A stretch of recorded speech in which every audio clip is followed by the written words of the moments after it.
Ready? Let's do Set. it. Action. What up, witches? What up, witches? This is Kitty and Ellie.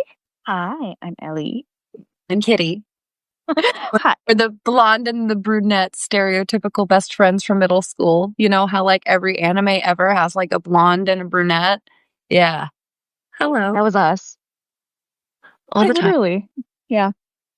What was that anime or that manga that we like? Oh my god. Oh my You know God. the one I'm talking. You know, I know what you're talking about. I know what you're you have talking to say about. it. I'll have to look it up. But I know what you're talking about. That was us. Pretty much. So this is episode 1, and I'm pretty much just calling it What Up, Witches, because it's the first episode. And to kind of start us off with introductions, I'm 30 years old. I'm a stay-at-home mom of 2. I'm a tarot reader. I've got lots of fun little tarot cards. Hot tarot is my favorite because I'm a cannabis witch as well as a chaos witch. I do enjoy my spell jars.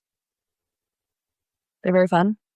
I got all of the trauma from dead family and divorced parents. So, you know, there's that. And everything else about my childhood, pretty standard. Undiagnosed ADHD kid growing up gifted, which, as we know, is pretty much just special ed for the undiagnosed neurodivergent kids who had the high IQs and caught on to things fast because pattern recognition. So I got to experience 2 extreme sides of childbirth as a mother. The emergency cesarean at 36 weeks because of COVID. And a home vaginal birth after cesarean VBAC. That was straight out of Exactly How Birth Should Go textbooks. Like, Exactly what you wanted. it was weird. Since 13. Since ever. Yeah. I apparently manifested really hard. You got it. You showed me that one documentary when we were like 13. And I was like, oh my God, I'm never having babies. The what to expect when you're expecting. Yep. Yep. Anyway, sorry. No, that's absolutely fair. It is your turn, Ellie. Who are you? Who am I? That is a good question. Well, I'm also a witch. I'm also a mom and a wife. And I don't know. We're best friends. We met when we were 13. 12? How old were we in the 6th? 12. We were 12. We were 12, maybe even 11. Jesus. Anyway, it's been a long ass time, like 2/3 of our life, long ass time that we've known each other. I used to live in Egypt. My husband is Egyptian. My daughter was born in Egypt. And I'm back in America now. I think that's kind of it. That's me. You're a recovering Catholic. Oh God. To be fair, I stopped believing in the Catholic version of reality the same time I stopped believing in Santa Claus. So, like, yeah, you can't. Fair. I mean, come on. I was a kid. That's totally fair. No, I used to stay the night with you on Saturdays specifically because I knew that then you would have somebody to go with you to church on Sunday and we could give each other looks of, oh my God, this is crazy. And also, this is witchcraft for men. Yep, it is. I mean, come on.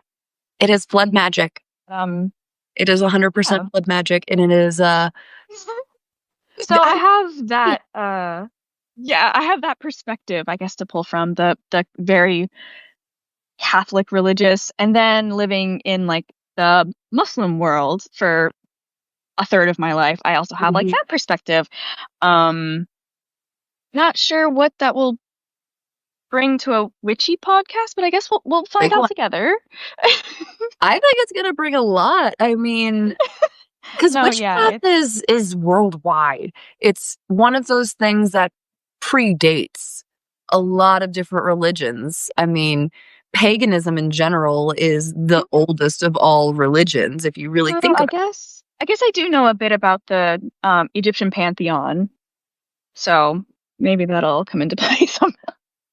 I used to be like so freaking into everything Egyptian around 3rd grade, which I think God, that was 2003. So that was a couple years after The Mummy. And and Michael was obsessed with The Mummy, like would have the playing on, the opening scene on the DVD or menu, just on repeat all night long. I can hear it. I can hear it right now. That movie was my bisexual awakening, though, and if you know, you know. I'm just gonna. My dad popped up there. That roar, please.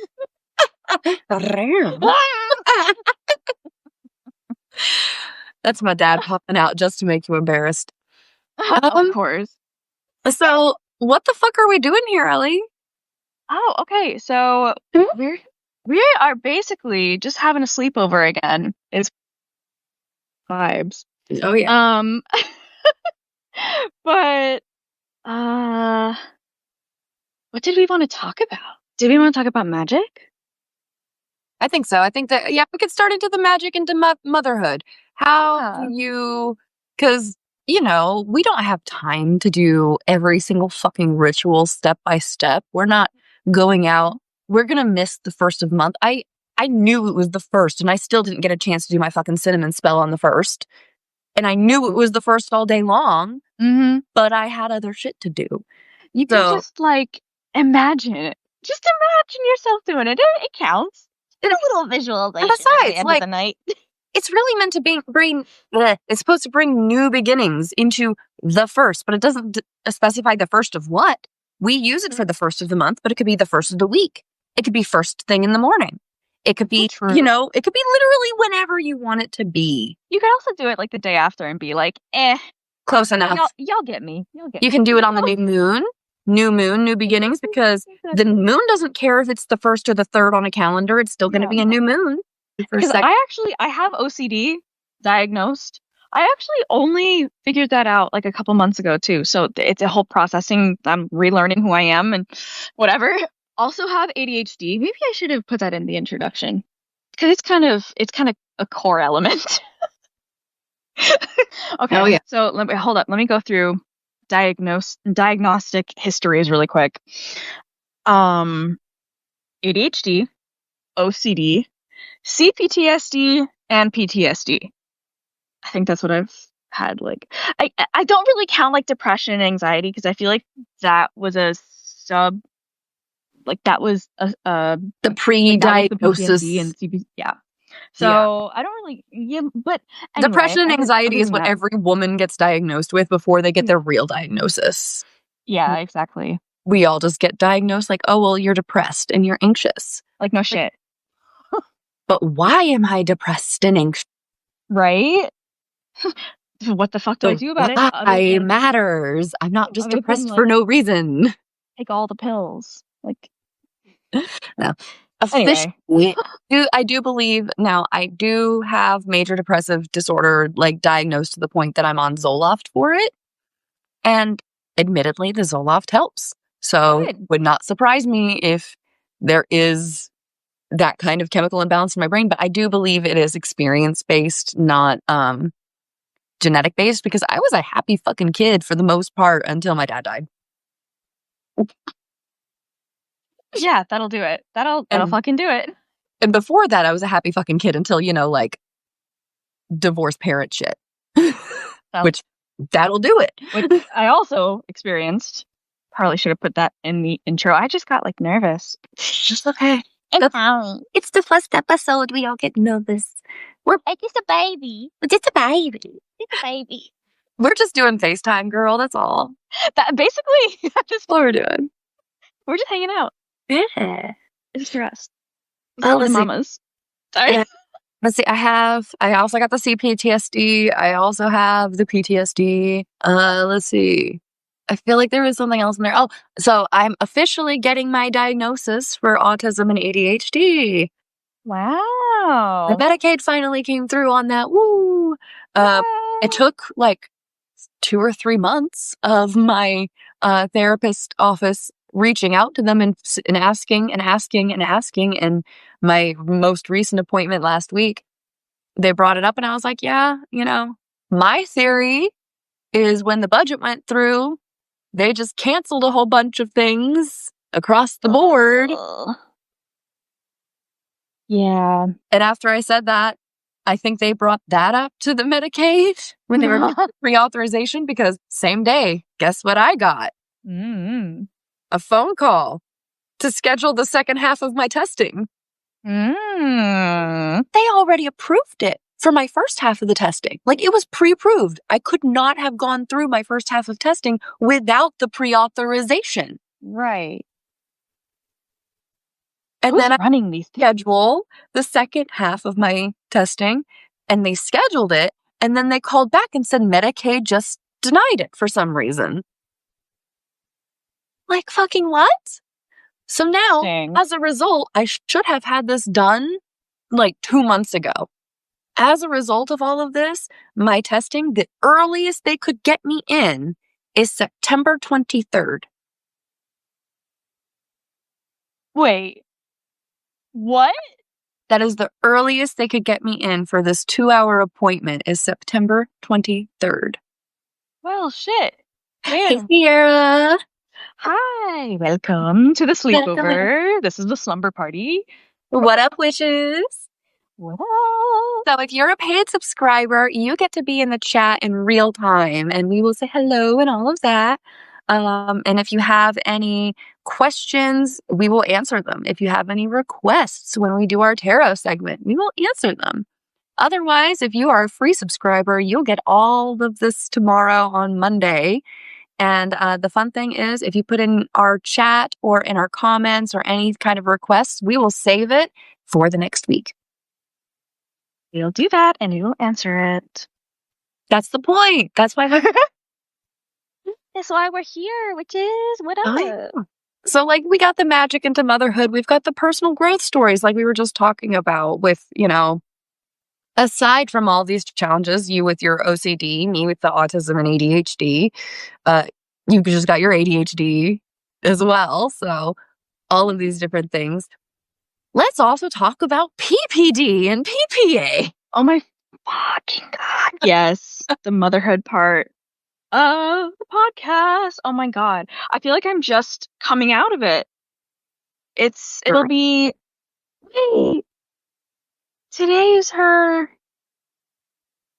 she just turned 19 months.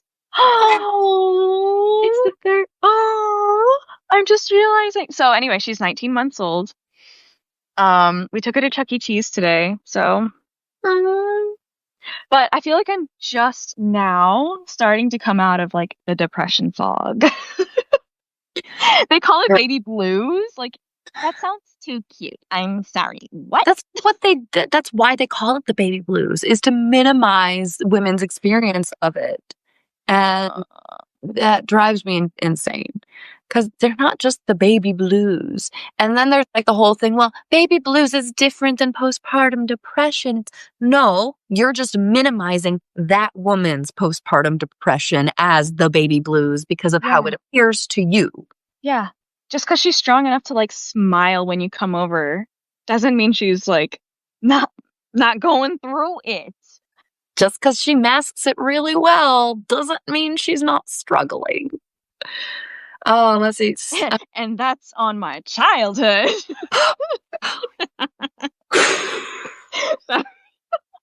Okay. Gen Xers, our parents' generation, they went through it. The amount of trauma that our parents went through and had the strength to break certain cycles is insane. Kudos to our parents for doing it. That's very true. That's very true. They are not perfect. And it is our job to break more trauma cycles for the next generation. Yup. And we know we're not going to be perfect, but that's not the point. So, Mom, if you're listening, we know you did your best. You did the best with the resources you had available at the time. And it was enough. And above all, we knew we were loved. Yeah. And we're fine. And we knew we were safe. Yeah. Like, I knew that going over to your house was a safe place for me. Yeah, my house was the safe place. And vice versa. Coming Yeah, over to yeah. either my mom's or my dad's house was a safe place. You just got to Yeah. eat pizza and drink unlimited. Oh, and the ramen. All the ramen. And Pocky. And Pocky. I want to be 13 again.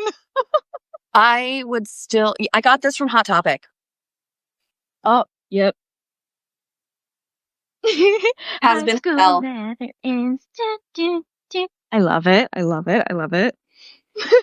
So yeah, I love it. I love it. they say that the style and the music you have when you're like a teenager is your style for life. It's just that Track. you refine it with age. That makes sense. Yeah, right? Mm-hmm. Because how often do you listen to the music from the 2010 and earlier? Yeah, like way too often. A little bit too much. It's like all of my music. Yeah, well, you still listen to CDs. I do. So. But that's because Alexas are the devil. Okay. They're listening all the time. I mean, yeah. And they're owned by fucking Jeff Bezos, who I would not trust with a pencil sharpener and a skirt. That was an analogy. Okay, I stole that from I now pronounce you Chuck and Larry, so you can thank Adam Sandler for that. Oh, God. I love Adam Sandler. You actually watched Happy Gilmore too. I haven't seen it yet. Well, because you made me watch the first one. So I was like, I guess I have to see the second one now. I can't believe you haven't seen it yet. You made me watch it. I know. I want to see it, but our Hulu is out, so I have to wait for Dan's paycheck to come in, so that way we can. Yeah. Money's always a problem.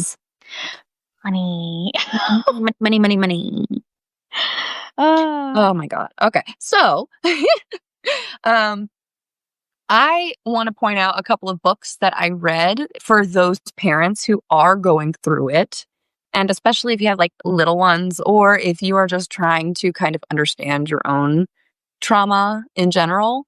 The one that I think we both read this one, Adult Children of Emotionally Immature Parents. Yep. And it does not mean that we think our parents were children or anything like that.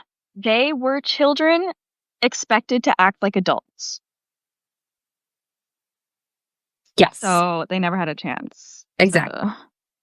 And they did a great job of letting us have the childhood that we had.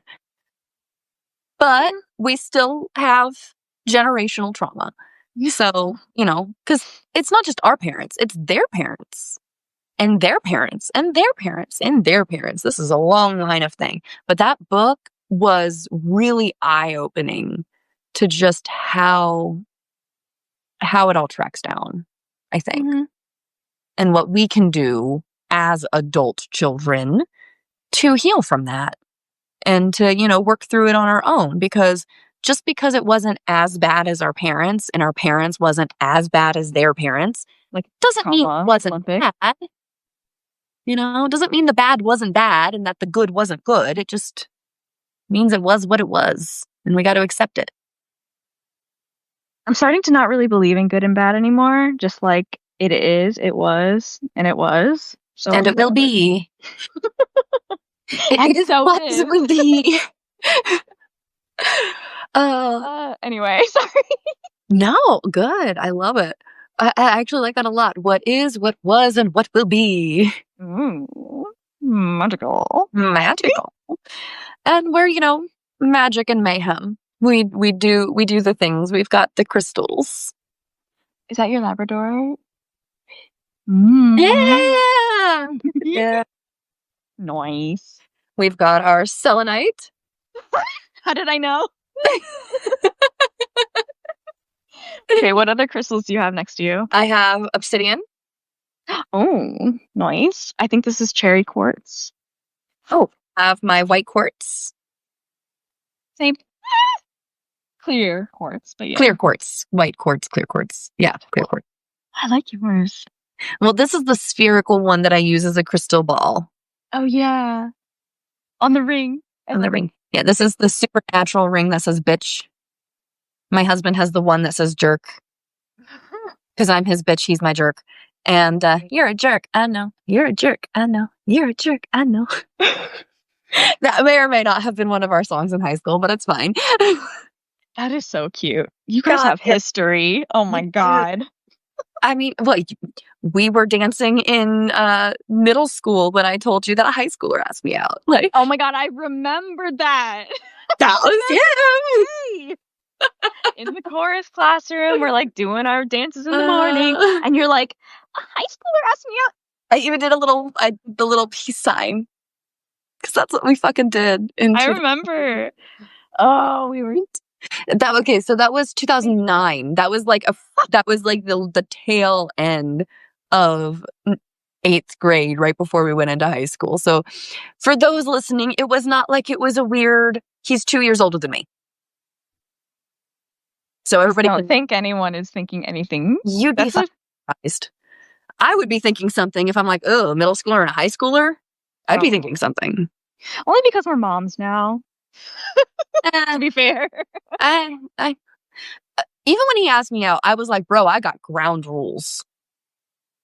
I gave him ground rules. No one was gonna fuck with you, to be fair. I mean, that's good to know. I was nobody could peer pressure me into fucking nothing, could they?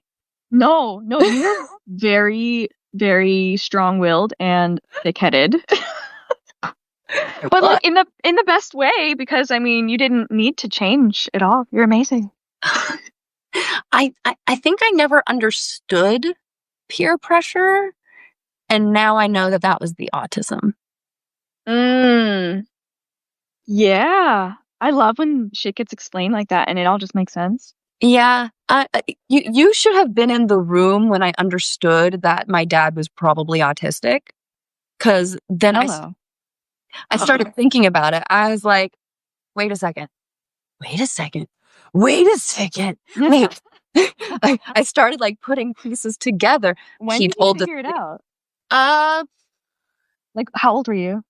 Oh, this was right after I got diagnosed with ADHD, which was right after Danny was born. So like 3 years ago. Yeah. Because my mom and I were talking after Danny was born. When she told me, oh, by the way, my psychiatrist diagnosed me with ADHD. And I was like, what? And she like started listing off all of her symptoms and shit. And I was like, oh, shit. Oh, you don't say. You don't say. You want to hear the funniest part of that story? Do I? Of course I do. In college, I minored in psychology. Right. In college, I was writing a paper on ADHD prevalence in girls and boys. And I hypothesized that boys were overdiagnosed and girls were underdiagnosed, but that the prevalence was probably about accurate. Because it's very accurate. Yeah. Very accurate. You know what I mean? Like, I think it was like 1 in 3 or something like that, 1 in 4 boys or something like that is ADHD. I'm like, you know what? It's probably fair. 1 in 4 children or so is ADHD. That would make sense. Whatever the statistic was. It's been fucking literally 10 years.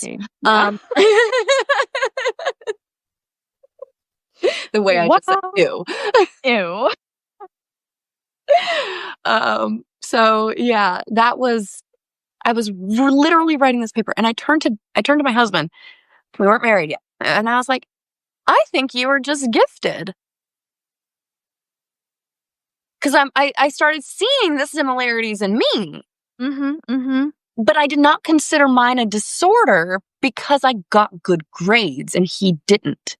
Yeah, yours wasn't maladaptive. Yes. It was. Yeah. Yes.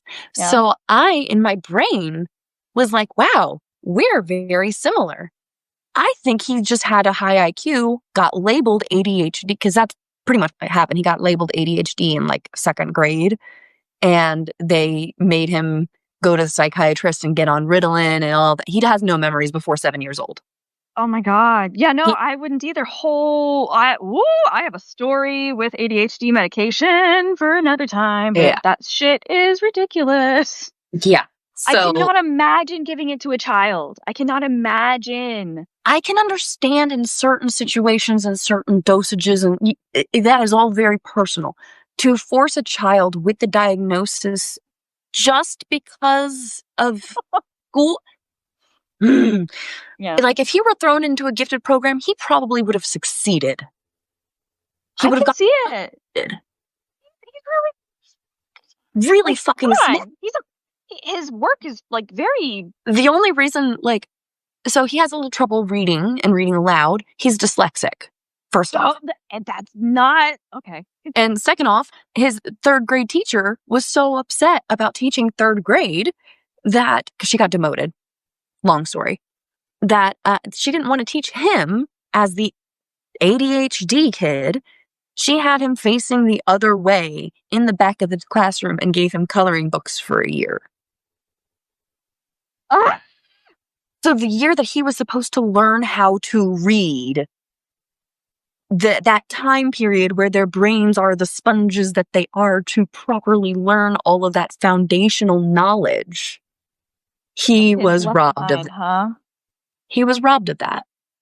No kids left behind. I'm looking at you, Volusia County school systems. Mm-hmm. Mm-hmm. We don't live there anymore. We'll throw shade. Y'all failed me too, bitches. Yeah. They failed all of us. I can't say they failed me, honestly. I actually... You did okay, but like you did that on your own. I remember my dad one time.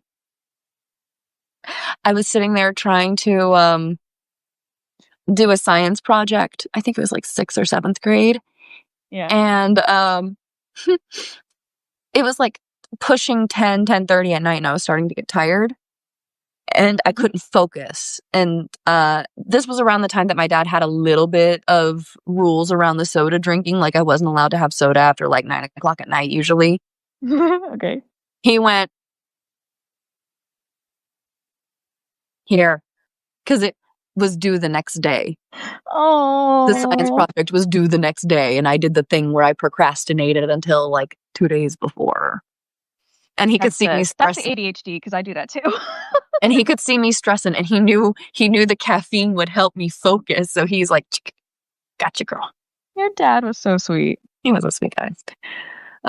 So we got off track, but that's fine. That's what we do. That's what we do. Side quests. Side quest. Quest complete. Now back to MSQ. So we've got our crystals. I do a bit of the pendulums. Do you do the pendulums too? Occasionally, but I'm kind of scared. They give me very deliberate answers that I don't know if I'm ever ready to hear yet. You know what I mean? I get what you mean. I never picked up a pendulum before I really realized who I was connected with, which is Michael Tyler. Right. Your spirit team is your family. Yeah, and that's intentional. I know that if I were like reaching out to Loki or Hecate or Hades or Persephone, Persephone reached out to my mom. Oh. My mom had no idea who Persephone was. Oh. I want to hear this story. Maybe another time. But she wants to come on the podcast, so we should do. Your mom got. Yeah. Oh. So I'll let her tell her story of Persephone. But yeah, so I don't reach out to deities because that's just not my vibe. I've tried it in the past, and just like I'm open. Anybody there? I feel a little bit of like Hecate a little bit sometimes when I see like jumping spiders and spiders in general, and they're all over my house. There's this one jumping spider that I named Fred, and he's a biggin, and he looks at and he raises his little front ones when I say hi to him. Fred? How old is he? Huh? How old is he? I don't know. It's a random spider in my house. I don't fucking know how old he is. He's a fucking random spider. Probably a female, for all I know. I don't care. Her name It is sounds Fred. like you guys have history. Fred So the spider? Fred is what my dad named random lizards and shit. Oh, but you don't get lizards up there. But I don't get lizards. I get spiders. So this was Fair. a big ass spider. And it Fair. reminded me of the big ass lizard that my dad named Fred. Continue. So this is Tyler. This is Tyler. Michael. Oh, now I get it. And this is my dad. Oh, I get it. I like it. Okay, that makes sense. I guess I'll have to look more into it. I'm into it. I just haven't gotten into it. Like I've got the board. Ooh. Now, I like my yours. caveat with doing these, I never do this for time frames or asking like you to spell things out.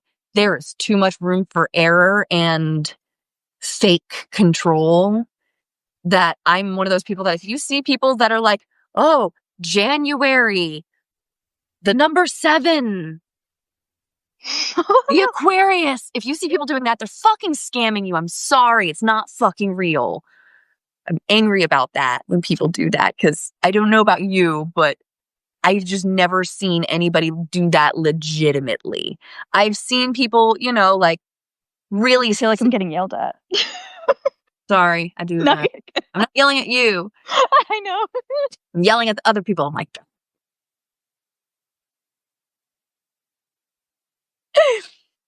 so that's my only caveat to using these for beginners is use these for clear yes, no answers. No, those scare me because they're so freaking clear. But they can also be wrong. So don't ask questions you don't want a deliberate yes, no answer to. That's why I haven't asked any questions yet. I don't know what I want to know. I have a pretty decent track record with it. I'm not perfect. I've been wrong, but I have a pretty decent track record. The two in the chat down there, they know they're two of my best customers. Oh, is there a way for me to see the chat on the laptop? Yeah, if you join in the live on the laptop, you should be able to. View chat. I can see the chat now. There you go. Wait, maybe. Subscriber chat? Oh, that's a different thing. Oh. Oh. Okay. Well, ignore me. That's fine. They're just saying hi. So they just said hi and aw, and that's it. So like they're not actively yelling. Oh, okay. Now. Yelling. They know it's our show right now. But also for the segments, now that we're kind of getting into, we've gotten past the introductions, we've gotten what the fuck we're doing here. The regular segments that we plan to do every week are going to be things like a witchy tip of the week. We want to share how we make it easy to do the motherhood and the magic, or if you're just somebody who's in a rush and you don't have time to do all of these so motives, how you can go, because I fucking said so, bitch. And that works too. Yep. So, what is your witchy tip of the week? Oh my gosh. If you can think of one off the top of your head that I just off the top threw of at my you. head. My witchy tip of the week. Go outside and put your toes in the motherfucking grass. Touch some fucking grass. That's going to be my witchy tip of the week. Do it. Oh my God. And maybe even while you're out there, get like 15 minutes of sunlight if you can. If it's accessible to you and like all that, but toes in the earth, absolutely, you have to do it. Yes. And I don't want to hear what it's raining outside. That is the best time. That's a spiritual bath. Yeah. I just collected stormwater the other night. Oh, yes. Now that being said, I am autistic and I will look outside and go, ew, no, mud. Nuh-uh. Because there's earthworms out there because I'm in Ohio. The earthworms are this big. They're like, they're dune sandworm baby size. What the? They're giant. They're Oh, huge. So no. yeah. So yeah, I'll pass. Also, I get slugs and frogs and things, so I'm not going out there when it's raining. But if you're in Florida, I would go out there when it's raining. Okay. Again, the accessibility thing. Yeah, No, but yeah, just go touch some grass. That's gonna be my witchy tip of the week. that's a good one. It's there's a lot of benefits to it that I remember reading or not reading. I forget where I saw it. I'm I'm like a historian over here. I'm reading the literature. Okay. If you read it on your phone, you still read it. Um, what literature was I reading? Oh God, was I'm it having about an ADHD moment. grounding, getting your feet touching ground? Thank Yeah, you. you're welcome. Oh my God. Okay. There have been studies shown that grounding or earthing, actually it's earthing, getting your piggy toes in the grass, And yep, is as effective as SSRIs in treating depression or more. So like, and you can do the Googling on that for yourself, but I'm not fucking lying to you. Put your grass between your toes. Just do it. and then smoke a little of it. And well, don't step on. I mean, I guess you could, you animal. Well, I mean, not the ones that you plan to smoke. Different kind of grass here, hun. Oh my goodness. Ooh. What's your tip of the week? My tip of the week is probably I really like yours. That was a fucking good one. God Oh, damn it. thank you. Now I have to follow that up. Jesus. I think my witchy tip of the week is to do something with water. Oh, I like that. Like when you're washing your hands or the next time you're in the shower or in the bath, really just sit and let the water just kind of cleanse the day off of you. And if you don't have time for a full shower, then you can imagine it with your hands when you're washing your hands next. You can just be like, I am washing the day away. I am getting it out from between my fingers, from underneath my nails. I'm getting all of that negative energy and I am sending it back into the earth. Bye bye. So ground with the dirt, ground with your water. I think that's a good witchy tip of the week. I like it. I like it. And if there are any other witchy tips of the week from our audience, don't forget to pop them in the chat. And we'll be looking out for comments in the other chat rooms on TikTok and in our What Up Witches chat room on Substack and everywhere else. So if you have any witchy tips of the week, send them in so we can read them off. And we will. We will. All right. Ellie, do you have any witchy reads this week? Any good books? Ooh, yes. Okay. I just started reading this one, but I'm really liking this one. Goddess It's Energy. yes. Gabriella Herstick? Yes. Like, She's so pretty. Look at her. oh, she's gorgeous. I know. Love the dress. Anyway, yeah, so okay. This is so like full disclosure, she is Wiccan, I believe. But like this book is very like it can apply to pretty much any practicing witch, I think. Like you don't have to it's she's not very prescriptive in how she describes goddess energy. It's very much more like the divine feminine, you know? So anyway, I think this book so far, I'm only like this far into it, you guys, but like I'm really liking it so far. It's very empowering. She's she's very relatable.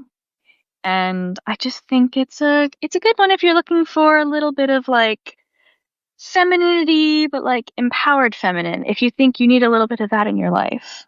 I love it. From a magical perspective, of course. So Yeah. yeah. I love that. Ooh, it's 11:33. Ooh, that's a fun Numbers. It is a fun number. This is my favorite. I have read this one all the way through, but it's been a while. The Weed Witch. Ooh. The Essential Guide to Cannabis for Magic and Wellness. Like it. Like it. It's a really fun one. Who is this? Sophie St. Thomas is the author. And I like this one a lot because she really has a lot of different things. Like she has basic questions like, is witchcraft real? No, of course it's not real. Okay, now that the haters aren't reading, yes, it is. Like, Sorry. so it goes through a lot of stuff for beginner witches, which I think is wonderful. And then it has stuff for astrology. So you can smoke and toke based on your astrological sign. Let's see. I'm a Libra. What is mine? It says, the strain that I should try is cherry pie. She's my cherry pie. So my Libra says I'm most likely to get too high and text my side piece while watching reality TV. I think this is only valid if you're my side piece. Nice. What? So I did not understand the context of you just randomly throwing that at me. What? It's for the Weed Witch. It tells you what strains you should try based on your sign and what you're most likely to do based on your sign. Nice. Yeah. Okay. So let's see. Fair. I know you are a Sagittarius. Your strain to try is Canatonic. Okay. And you are most likely to smoke too much and talk over everyone at a dinner party, which they tend to do even when sober. I mean, also same, so I can't say shit. At a dinner party? I mean, I just... Hey! Hey! But another thing I like about this book, because it is all encompassing, it also has a section on tarot. Ooh. Very fun. Tokes and tarot. And it goes through all of the meanings of each of the cards, which I love. And that's a big portion of it. And then there's some information on cannabis in general. And then it shows, Ooh, nice. I can't show this on TikTok. I'll get flagged for nudity. Oops. Right. So there's lots of stuff in here that is really good stuff, though. Like there's sex and love, there's money and work. Let's see what else we got here. Interesting. Ooh, magic money dancing. Ooh, wait, what? That is so fun. Oh, let me see. I love that. Checking to see. It says, casting the spell, cue up your playlist, get high, dance like the entire world is watching Witch, and let the ideas flow. Wow. I love it. So, lots of cool stuff in here. Very nice, very nice. Good recommendation. Thank you, Kitty. Do you have any other books? I brought a couple others, yeah. But I just started reading them. That's okay. I haven't read these two that I'm going to show too, so. This one is also from a Wiccan writer, if you care. But I really like it. She's also a YouTuber, and I found her YouTube before I found the book. But I saw on her YouTube that she was like writing a book, and then I became like super interested in getting the book, and so I got the book. She has just a lot of different recipes, basically. Wow. So I like this one. It's very pretty. It's a very pretty book. I think she did all of the illustrations too, if I'm gorgeous. Correct. I would put that as like a tattoo, damn. I know. These are like all very tattooable, but oh my gosh. That's perfect. Right. It's also a very like pretty book. You know, it's a nice one to have on your shelf if you're I love that. Like the spine is very pretty. If you're into aesthetics. No, I feel that, I mean, that's one of the reasons why I like this one is the aesthetic. It's really pretty. Yeah. And It's very also, nice.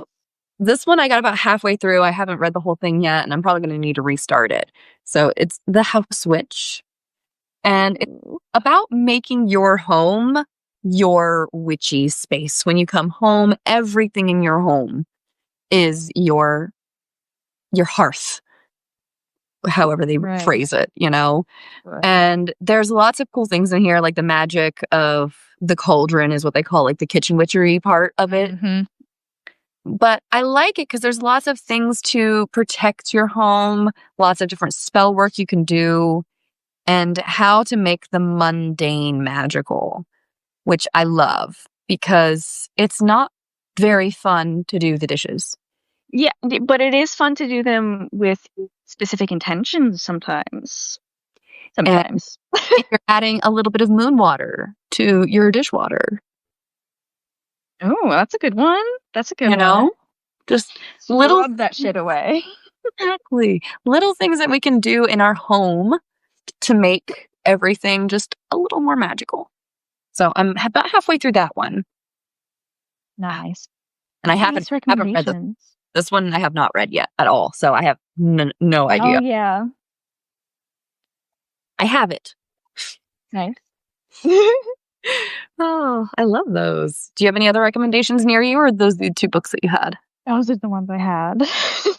Can't wait to see next week what we're reading. Yup. And it doesn't have to always be witchy readers. I also want to add that as like a homeschooling for adults thing of like historical stuff that we read that we enjoyed when we were, in middle or high school, like The Giver, for example.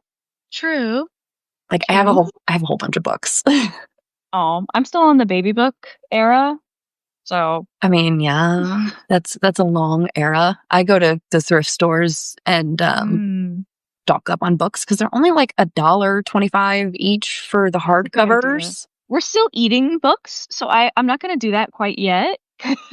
But These are for my personal library. see, I don't have one of those yet. So eventually you will kind of mix this up with our witchy reads, with our non-witchy reads, with historical stuff. Like I'm reading How Fascism Works, which Mm-hmm. is a really good one. I'm That's a enjoying good one to know as a witch too. because To be we can fair. curse the patriarchy and the government when we know how they're doing their shit and we know what their actions are. Our next segment here is going to be the parenting wins and fails of the week. I have a parenting fail of the week. I was trying to get my son to chat with my mom on the iPad for like 30 minutes max so that I could get a bath for the baby Okay. and myself, because I was getting rank. I needed a shower. As one does occasionally. And yeah, 3 hours later, her phone dies, and I hear him crying like, "Oh, Nanny had to go, Nanny," and I'm like, Oh the no. whole time I'm trying to get the baby to sleep, and I've like gone in there. He has not been like by himself the whole time. I've like gone in and checked on him, but every time I went in, he's like, "No, not yet." And my mom is like, "Oh, well, is this okay, mommy, if we try to do this?" I'm like, "Okay, fine," because I don't feel like fighting. Let me see if I can get her down. She was asleep like 4 different freaking times. Oh goodness. Poor baby. Every time. Every time. Oh. He all of a sudden would start laughing or screaming or crying. Oh goodness. Ah. I yelled a little, but then I hugged him and he still didn't go to sleep. Oh my Let's goodness. see, is he asleep yet? He's Oh asleep. Lord. He's asleep. Oh, thank goodness. Oh, poor guy. Finally fell asleep on his own. So that's my parenting fail of the week. Oh. I don't think that I don't think you failed. I think you were doing the best you could. Oh no, I yelled. When I get to the point where I yell, that's my fail of the week. That's where I'm like, Oh. I failed mom school, but I'll try again tomorrow. Bluey reference.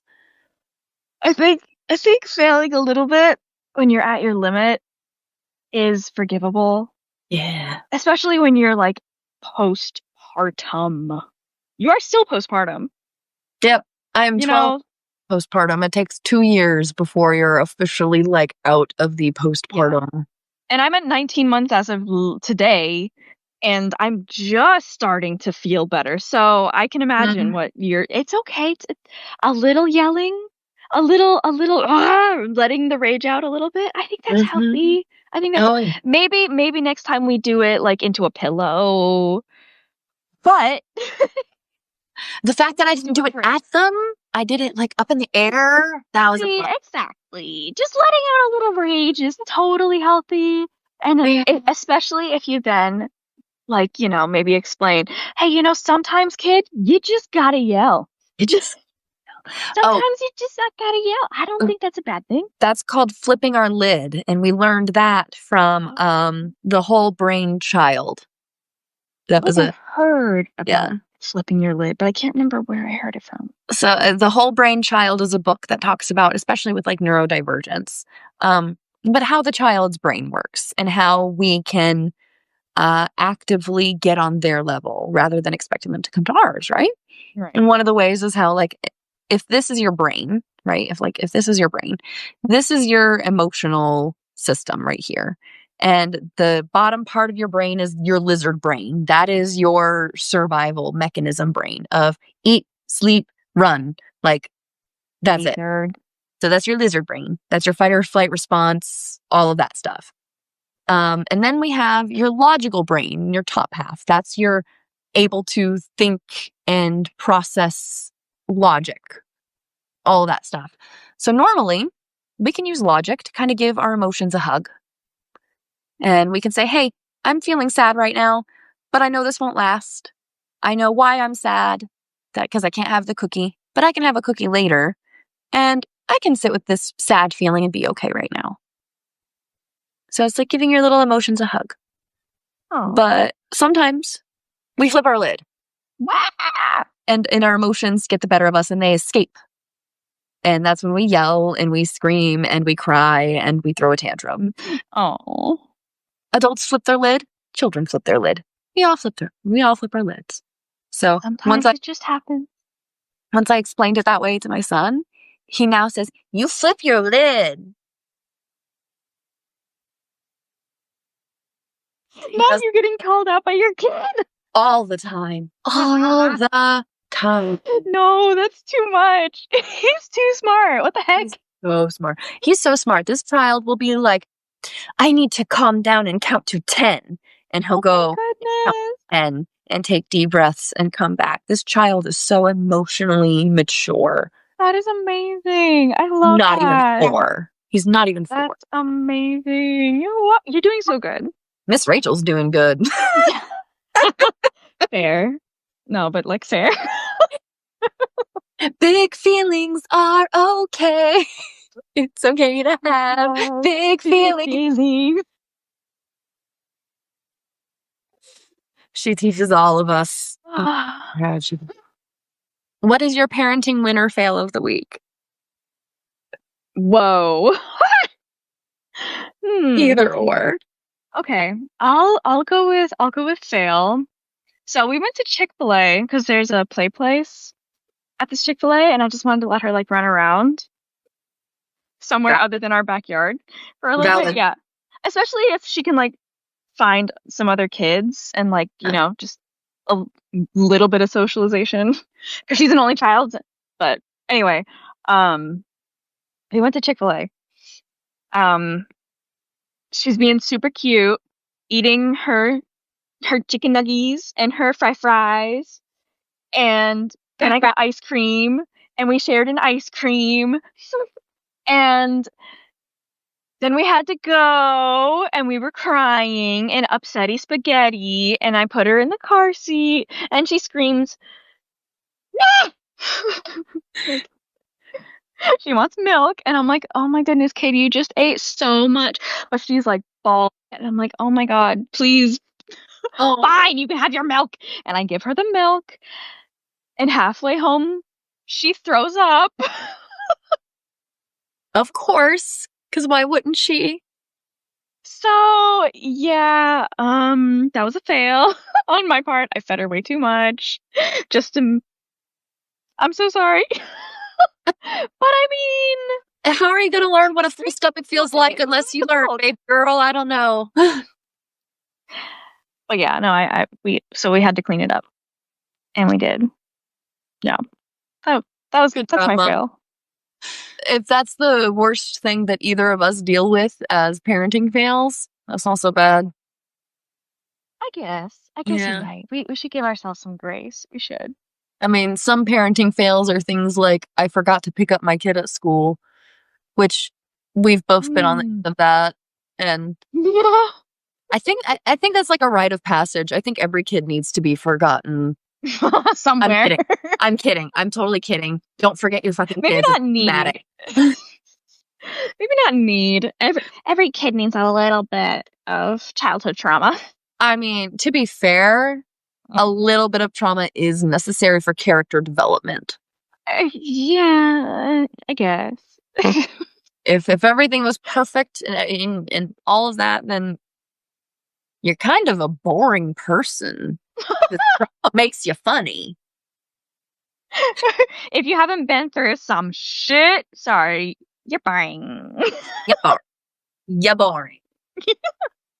No, oh my God, no. If you've had an amazing life, we love you, but we can't relate. But also fuck you because you had a perfect life and don't know terrible. Fuck you.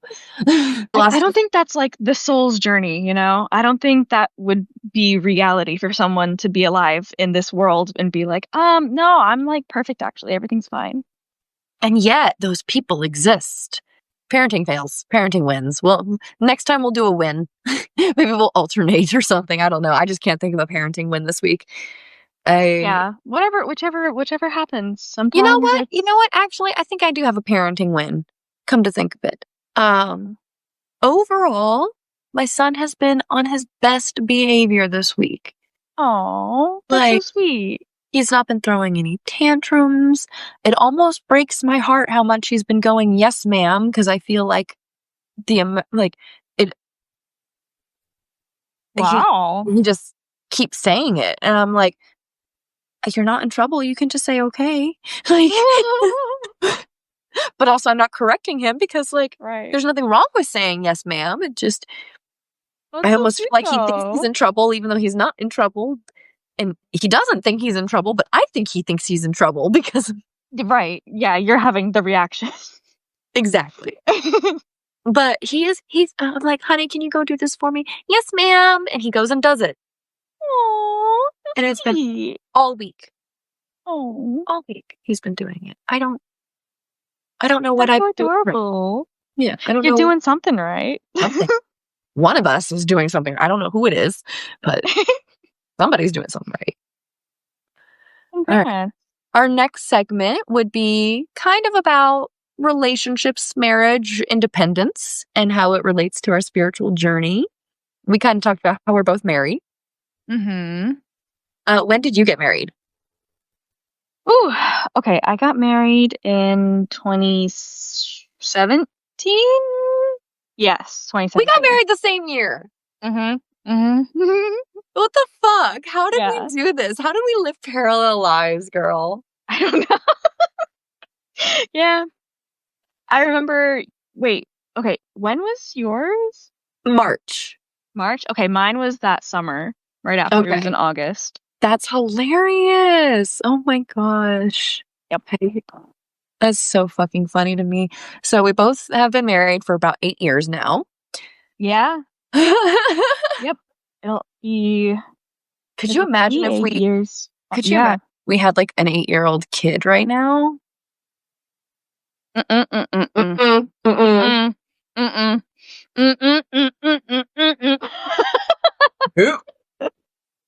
Oh my God. Nope. But no. Nope. I needed those years of my 20s. I needed them. Now, to be fair, I could have had like a 7-year-old right now because I had my first miscarriage in May. of 2017. Whoa. Wow. Yeah. So Right after getting married? right after getting married, yeah. I had a positive pregnancy test in May, and then 3 days later I started bleeding. Oh, I'm so sorry. I didn't know that. I know I've had at least the one miscarriage. I probably had more. It's one of those things that like every childbearing person is expected to have at least one during their lifetimes. It's that common. It's statistical. The one thing I didn't expect was for it to take 4 more years for me to get pregnant again. Oh, were you actively trying for 4 Those years? whole 4 years, yes. Wow. We were trying, well, I went off of birth control August 2022, and I found out I was pregnant. When was it? April 2023, I think. Maybe it was March, April. I can't remember anymore. So you had under a year, which is pretty standard. Like Yeah. most people's, I think, journey is within a year. I also went to I had gone to a OBGYN and let her know I was planning to get pregnant. So she prescribed me a whole bunch of medications too. This was in Egypt. So I was kind of just like, okay, I know zippity doodah about being pregnant, so I'm gonna do whatever you tell me. And I think one of them was to make my eggs boop, boop, boop, boop, boop, boop, Clomid? boop. They prescribed you Clomid? I don't know. I don't. I'll have to. Oh my god! It was something. It was something. So I'll have to look into it and text you about it afterwards. But yeah. So, but I had only been trying for 4 months before that. And then I found out I was pregnant 2 months after she put me on it. Oh my god! I don't. So Clomid is extremely helpful in getting pregnant and all that, but it comes with a lot of risks. I don't know if that's what it was. That's the most commonly prescribed one. It could have been. I'll have to look into it. But anyway, continue. That's what it was. Because if what it was to make your ovaries pop, that's almost exactly Clomid. Now, again, Clomid, miracle drug, can be fantastic. It is also one of the reasons that multiple pregnancies occur, because it hyperstimulates your follicles. And that's very common in Egypt because a lot of women take they want twins. This OBGYN owned the hospital. She was really rich. Mm-hmm. So I think you lived in basically a castle. It was okay, listen. A middle class American income can make you live like a king in Egypt. I believe it. So, I mean, whatever. We went to a private hospital. I had really good care. But I think because she thought she was giving me the celebrity treatment, I think that's why she prescribed me the popping off medication. Yeah. I think she thought that's what I wanted. But I said nothing. I wanted a general what pills, what multivitamin should I be taking? Should I be taking iron? That kind of shit. You know? God, I feel so bad that we weren't talking at this time, because I could have talked you through all of this shit. I feel so bad. No, it is what it is. Life is life. It happened the way it had to. Yep. When I got diagnosed with PCOS, I found out. I did a lot of reading, so much. This was supposed to be about relationships and marriage, and we turned it into something, but that's fine. Whatever, we're just chatting. So I went to an OBGYN to figure out why my periods were so fucked up after getting off birth control. Okay. He just wanted to throw me back on birth control. And I'm like, no, because that shit made me suicidal. Fuck you. No. It gave me chronic yeast infections. No, not doing that shit. Yeah. So yeah. And he did all the blood work. But that's all he did was blood work. And he did a prenatal, because I mentioned I was going to try to get pregnant. So he did a prenatal scan to genetic testing type thing to see if there was anything overt. Everything came back totally normal. And he's just like, well, I don't know. We can get you on birth control to regulate your cycle. And I'm like, Oh my well, God. it doesn't regulate your fucking cycle, you asshole. So Yeah. then I went to a midwife. The midwife said, well, let's get you an ultrasound and some blood work. And then the ultrasound and the blood work showed I have PCOS. And she called me and said, you have PCOS. Men. One appointment. I was seeing that other gynecologist for a year. A year. So I did a shit ton of research on PCOS after I found that out. And I started taking prenatals with the specific vitamins that I needed. Was able to naturally regulate my cycle on my own after doing a shit ton of research on these. It's myo-inositol. Myo-inositol is the vitamin that you should take if you have PCOS. So any PCOS girlies in the chat, look into myo-inositol, not D-chiro, unless you are insulin resistant. If you have diabetes or insulin issues, then you take D-chiro-inositol with your myo-inositol. If you are like me and simply have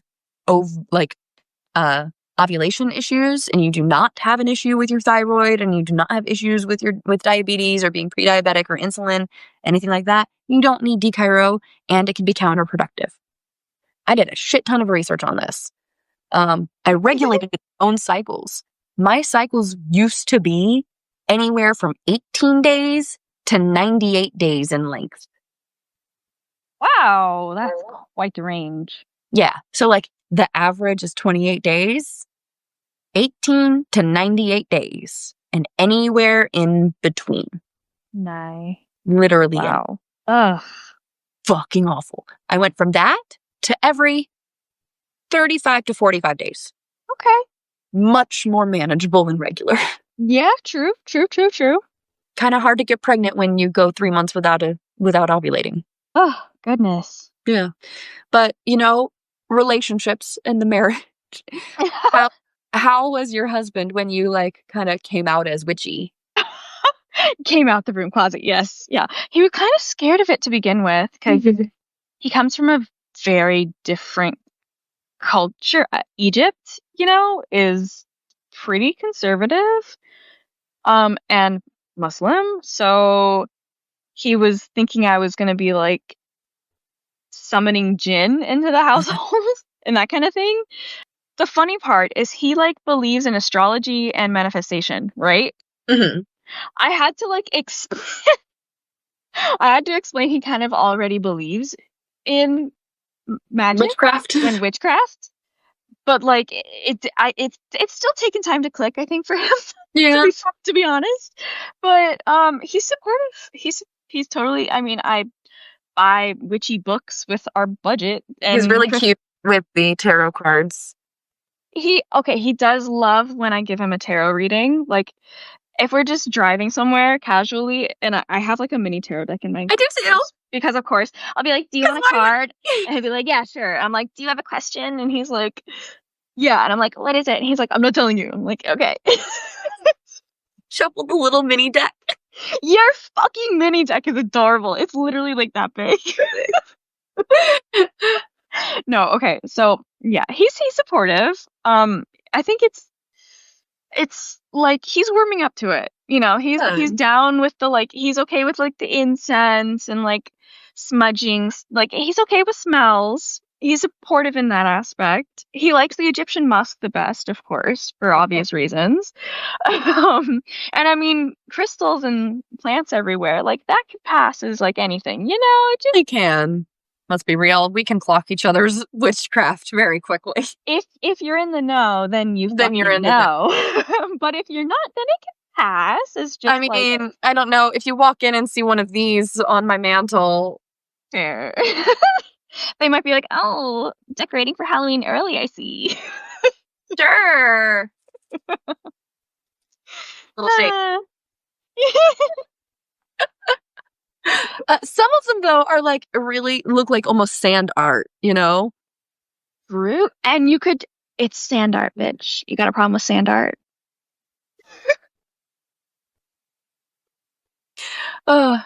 It's so funny. Like I wish I could give advice to like, oh, my husband's, or my boyfriend is iffy about the witchcraft. I'm like, kick him to the curb. I don't know what to tell you. Mine is just like, cool. Yeah. Yeah. How is Dan when you told him, or when did you? So I've always been witchy, as you are aware. So when we started dating in high school, he was aware. In fact, so his grandfather is Wiccan. Interesting. Like, to the point of like extreme Wicca and paganism and fairies and magic, and he was, I think, in a cult. Oh, yeah, interesting. But believed in all the magic, so it wasn't like it was foreign to him. Right. Okay. And his mom also dabbled a teeny bit in it, not like a lot, but just enough that she was aware of it. And so it was like nothing. So I have like zero advice when people are like, oh, my boyfriend doesn't like this, it just doesn't like that. I'm like, fucking kick him to the curb. Yep. You don't need him. If he's not supporting you, you don't need him, babe. You can lose a couple 100 pounds by dropping his ass. Just get him out of there. Because I swear to God, that man over there, if he did not exist, I would not believe that good men exist. Aww. Because you know what I mean. Oh, yeah. Men out there are fucking, I choose the bear every time. Yep. Yep. I choose the bear. The bear can maul me to death over a stranger. Because the worst thing the bear will do is maul me to death. Exactly. That's the worst thing they'll do. At least you know. With a man, you never know what the worst thing they could do is. You never know. Tarot time. Tarot! We can't end without a tarot time. Let's do it. Let's do it! Let me move some of my notes and make some room for some tarot. I gotta make room too. Am I just gonna go with this one? I'm gonna go with my pot tarot deck. This one gives me readings. I think I mentioned in the episode 1 that we did. The intro? Yeah, the intro. Thank you. I think I mentioned that this one kind of gives you like that read that you need to hear but you don't want to. That's like what this deck is to me. It's like the best friend who will tell you like exactly how it is, and like she's right but you hate that she's right. She's back. I'm alive. I'm dead. I'm alive again. I'm dead again. I'm watching TV. I'm looking at you. Fuck you. Okay, I'm not sure what I want to ask. I don't know if you've been following along with the story of fucking the Epstein files and Ghislaine Maxwell. Sort of. Not. I'm sure you'll update me. I haven't been like following too closely because it pisses me the fuck off. But basically, they're prepping to pardon her. Oh, interesting. That's what I'm thinking. So I'm wondering if we should do a tarot reading for her and see. Oh boy. Oh, love my jank ass setup. You're welcome for the idea. Hey, it's amazing. It works. Okay. On Friday, she was suddenly and quietly transferred to a lower security prison with no evident explanation from the Justice Department or Bureau of Prisons. So literally, they're just moving her to a lower security prison, treating her better, doing all these things that they would not be doing unless one of two things are happening. They're preparing to pardon her, or they're preparing to give her the Epstein treatment. Maybe we should ask what the fuck. Is she about to be Epsteined? Yeah, is she about to be Epsteined? Let's find out. Because we know Epstein didn't kill himself. Oh, that's so funny. Okay. Epstein's. And in case anybody was not sure about where our politics are, now you know. Welcome to the pod. We're not going to censor ourselves. Okay. Because why the fuck not? Look at my moon card. Yeah. It happened to be in the split, so I'm like, Wait. Okay. This is interesting. Okay, I pulled a past, present, future for her. Okay. Let's see what I get for her. Ooh, I got the Page of Pipes for the first card for her. Ooh, I got I got Page of Wands. Wait, what? Page of Pipes is Page of Swords. So I got Page of Swords, you got Page of Wands. We both got pages. Interesting. Okay. All right. What did you get? Have you gotten anything else yet? Let's find out. So my second card, I've got the Knight of Pipes. Interesting. Okay. And the Knight of Pipes is so I've got pipes going on. Lots of Page and Knight. Page and Knight. Lots of pipes. What's your second card? Mine was the Lovers. You think she's having fun in there? No, I think she's making a deal. Oh. King of Pipes reversed. I got all pipes. All swords. King of Cups. Okay. What the fuck? Okay. All right. I got all pipes, girl. Look at that. All pipes. Wow. That's interesting. And what I'm missing is the Queen. Page, Knight, King. True. Interesting. What are your I got Page of Wands, the Lovers. Oh, I love that card. Yeah, and King of Cups. Oh my gosh. Okay. So let's start with our first ones. You go first. The page is always bursting with new ideas, new things to do, new things to learn and study. She wants it all, but doesn't quite yet have the maturity to focus on following through with her fleeting passions. Everything is possible, and it's exciting. If the page is you, you're in an experimental stage, so try everything and follow your whims. Eventually, you'll find something that clicks. So she was like young and hip and like trying new things. Ew. Yeah. Pipes, just for reference here, because I got all three pipes and that seems significant. Pipes reflect the element of air and the important things carried on it: action, change, power, strength, and the sweet, sweet smoke of some truly mind-blowing weed.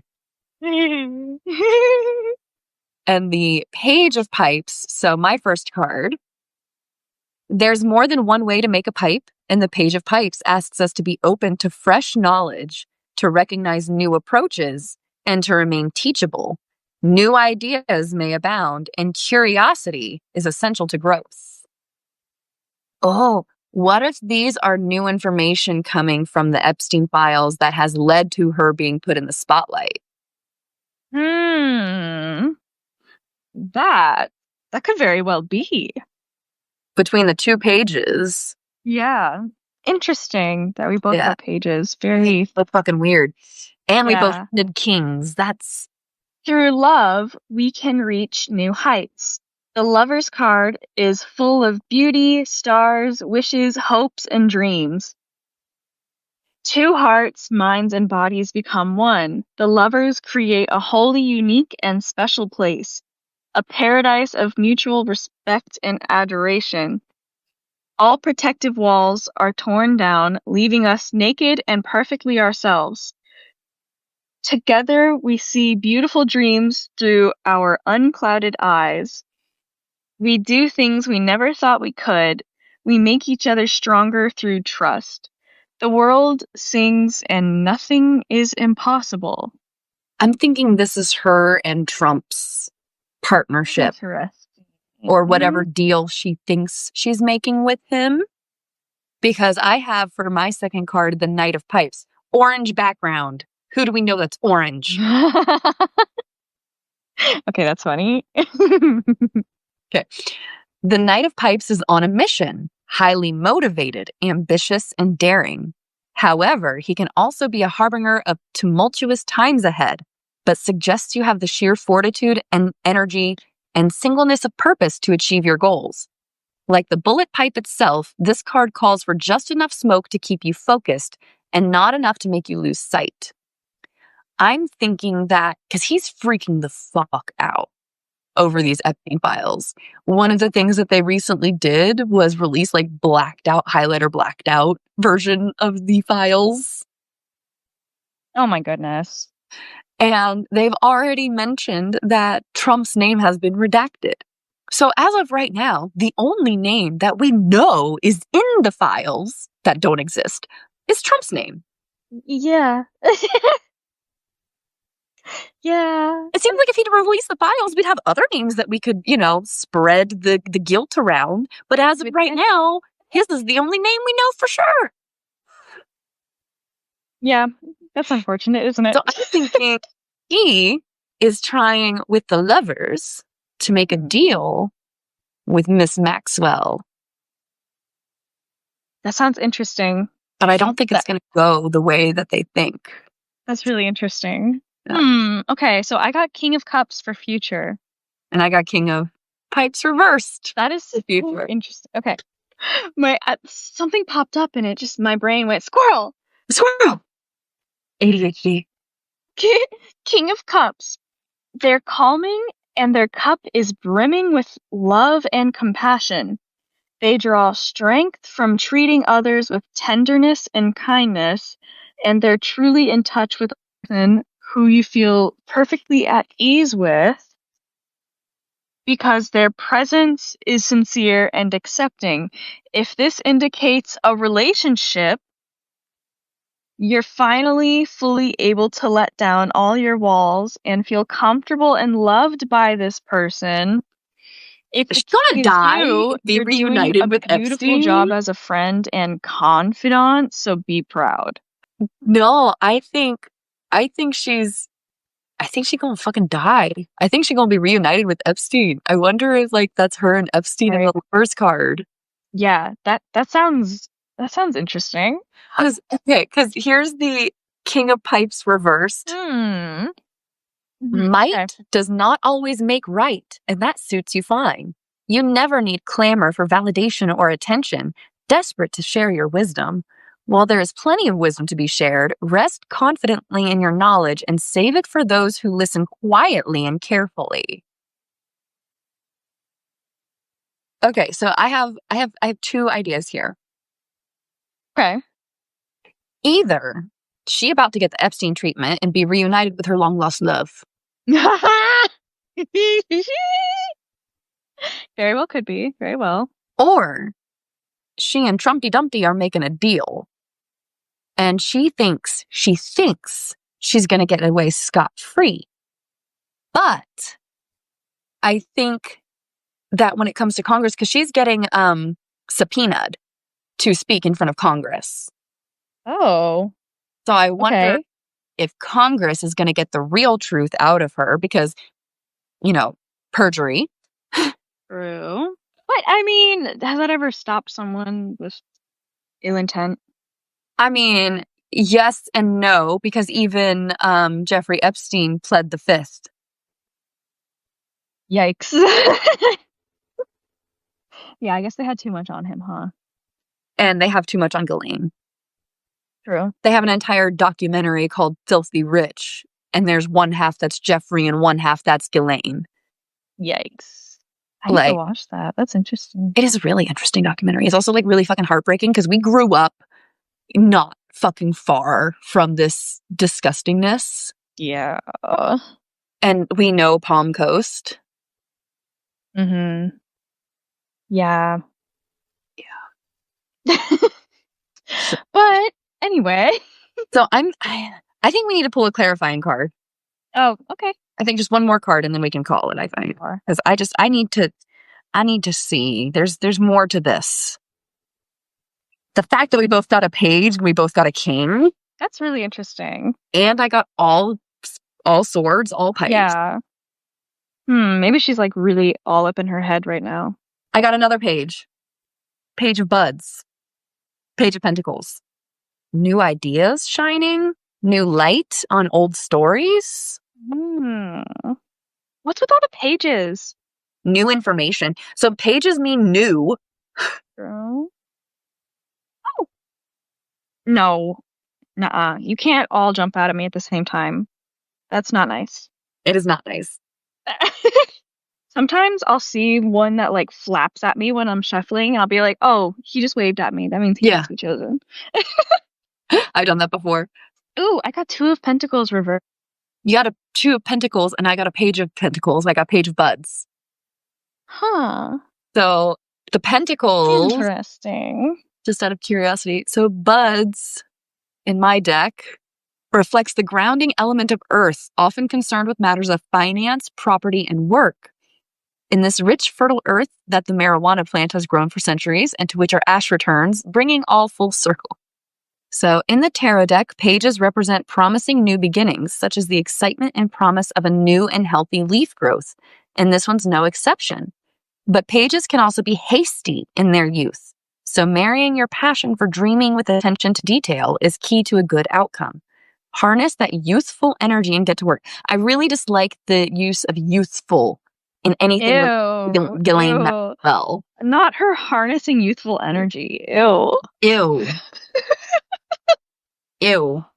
Okay, so this one is you're experiencing all the busy challenges of everyday life and handling it gracefully. Okay. You're in sync with the rhythms of the world, and every movement and decision feels like a perfectly orchestrated dance. I don't like this. I don't like this. Okay, as long as you are adaptable and flexible, you'll be able to continue this dance. So, as long as she does whatever the fuck Trump wants. Oh, interesting. Well, now I know why it's been yelling at me, because I've been having bad feelings about this for a minute. And I've been avoiding doing the tarot on it. So I'm glad I got to do it with you and not by myself, because that makes me Yeah. Because if we did it by ourselves, we'd be crying by now. yeah. So Yeah. one of two things. She's either got the Epstein treatment or she's getting the Trump treatment, which I don't know which is worse. Wouldn't want to be her. No. Sucks to suck. Sucks to suck. So finally, the last segments we would have normally are hearing from the listener and a guest witch of the week. So if you would ever want to pop up here with us, chat with us, if not for the whole thing, for a little portion, we would have you come up here and join us, or you can send us a recording of your voice if you want us to hear you talk, or you can just send us a comment and we'll read it aloud. We had a couple of questions. One was like, what stones would you recommend for a new beginner witch? Oh my gosh, yes. And we kind of talked about that a little bit. Kind of what we have here, like the selenite, because it's cleansing. For sure, the selenite. You like that one, I would say is a must. For any beginner witch. Yeah. Clear quartz as well. Any kind of quartz too, because there's like the cloudy quartz, there's rose quartz. Quartz in general is just, it's a calming stone. So it's a good one to just have around. And anything clear, if you want, you can put the intention of a different crystal or color or something else other than, clear quartz's properties. You can kind of like project other properties onto clear quartz too. So that's a good, like on a budget kind of starter one, I would say. It's kind of like when you're doing candle spells. If you don't have a black candle or a red candle, you can use a white candle. White can be used for everything. Exactly. It's kind of the same with clear quartz. It can be used for all intents and purposes. Exactly. And what is this again? Labradorite. Yeah. Labradorite. Yes, I love this guy. He's my like pocket stone if I'm taking one on a journey with me on an adventure out shopping or whatever I do. He's always like a good pocket stone. This one pretty much lives on my altar, but it's kind of my like, this is the one I go to whenever I'm experiencing negative energy and I want to just kind of like hold something in my hand and very protecting too. Yeah. So there's that. And then the other question we had, how to connect with your spirit guides. That's it. And pretty much it's a matter of however you find your spirit guide. So if there are your family, like mine are, then you would honor them with an altar. If they are, and that's pretty much any kind of guide, if it's a deity or if it's a spirit, all of them can be honored with an altar. And you just add the things that that person or that spirit loves. My spirits love weed. And Put weed up cigarettes. there with them. I do not put cigarettes up there. He quit cigarettes a year before he died. He does Oh, not get any more. Fair. I take it back. Yeah. Occasionally he does get beer. Fair. All right. Thank you for joining us for episode 1 of What Up, Witches. Yay! Welcome. Thank you for joining us. Thank you so much. We'll be here next week. Enjoy. And don't forget to like, comment, share all the buttons. Later, witches. Bye-bye. Yes.